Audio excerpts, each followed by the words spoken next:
Hello, welcome to this short talk on business network transformation. Before I start, let me introduce myself. My name's Philip Lay.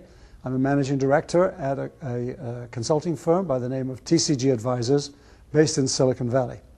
Recently we conducted some research together with SAP. We did some case studies around some of the customers in SAP's worldwide group, and we asked some very specific questions around what's happening with business networks. And firstly, let me define what I say by networks. So just to look at these two words, that roughly equates to a value chain in any given industry, such as, for example, consumer packaged goods, and more specifically consumer packaged goods in apparel or food and beverages and so on. The difference is that we think of them more in a network sense because the interrelationships between different partners, suppliers, manufacturers, retailers, and so on, as well as service providers, enablers of all different kinds, logistics service providers, IT, and so on, makes us think that the dynamics going on are much more around network dynamics than the linear dynamics associated with the chain. But nonetheless, fairly equates to that. So that's on business networks. What about on transformation? What's happening here is the influence of what's going on in terms of globalization, which has been accelerating now for many years. So it's no news that globalization is here. What is new is the pace at which it's accelerating, where players from all kinds of places around the world, the developing economies, the developed economies, are all now in a mishmash competing for business on each other's terrain, and this is making for some very, very new and interesting dynamics. And secondly, what's happening in the form of computing and communications, where the internet has probably been the most visible vehicle for accelerating innovation in both computing and how companies actually interface with the computing systems, and also how they communicate.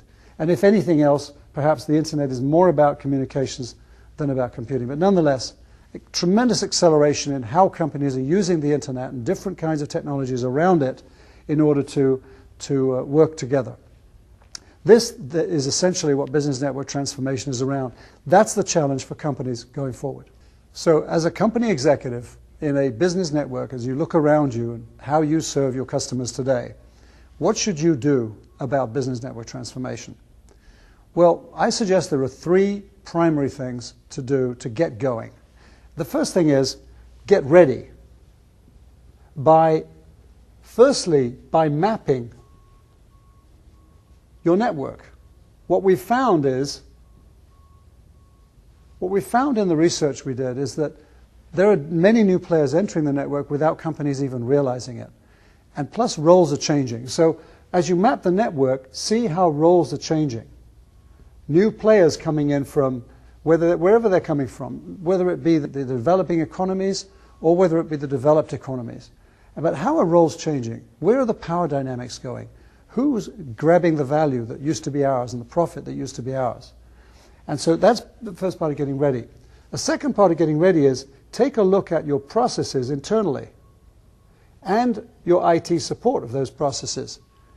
And the getting ready here is all about going end to end in your organization and bringing your business processes together.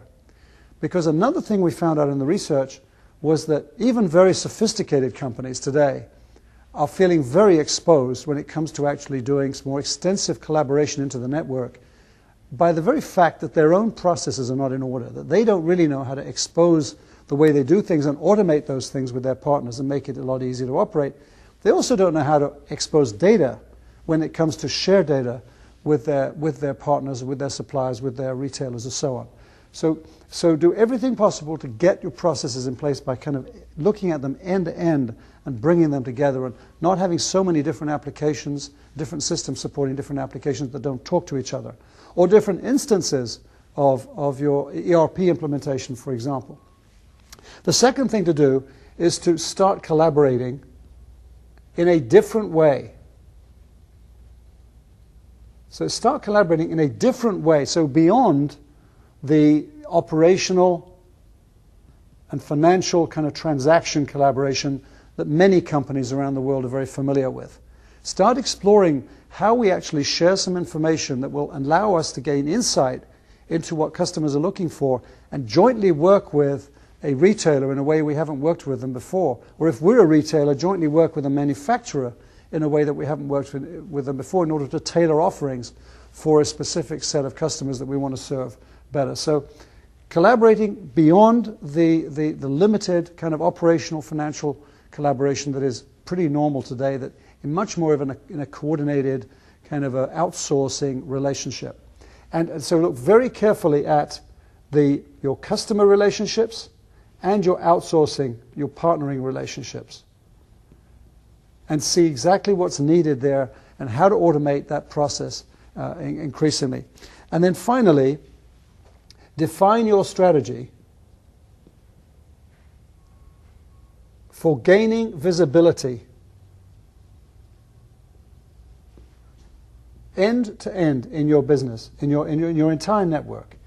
Another finding was talking again to some of the more sophisticated companies. That would include Nike, Nokia, Disney, the companies we mentioned earlier in the talk, that everybody is concerned now with visibility somewhere in their network. Very often they have very good visibility upstream, looking into the supply chain, but up to a point. They have visibility into lead times and shipment information and all that traditional stuff, but not necessarily visibility into more transient data. For example, where is a given order in the production process? Is there something we need to know now about how late it might be delivered, or a way of avoiding it being delivered late? Looking downstream towards the customer, companies are really concerned now around getting more intelligence around why customers, consumers, or even enterprise customers are making their purchase decisions or deciding not to make purchase decisions. So what's your strategy for gaining visibility? Where do you need to gain visibility? And how do you think you're going to achieve it? And what we'd suggest to you is think very seriously about how you can adopt this whole collaborative approach in a systematic fashion, as opposed to a sporadic, episodic fashion.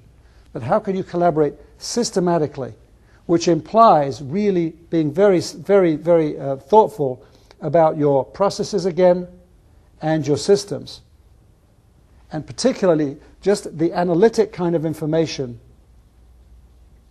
that you need in order to run your business and continue to serve customers and compete in the marketplace.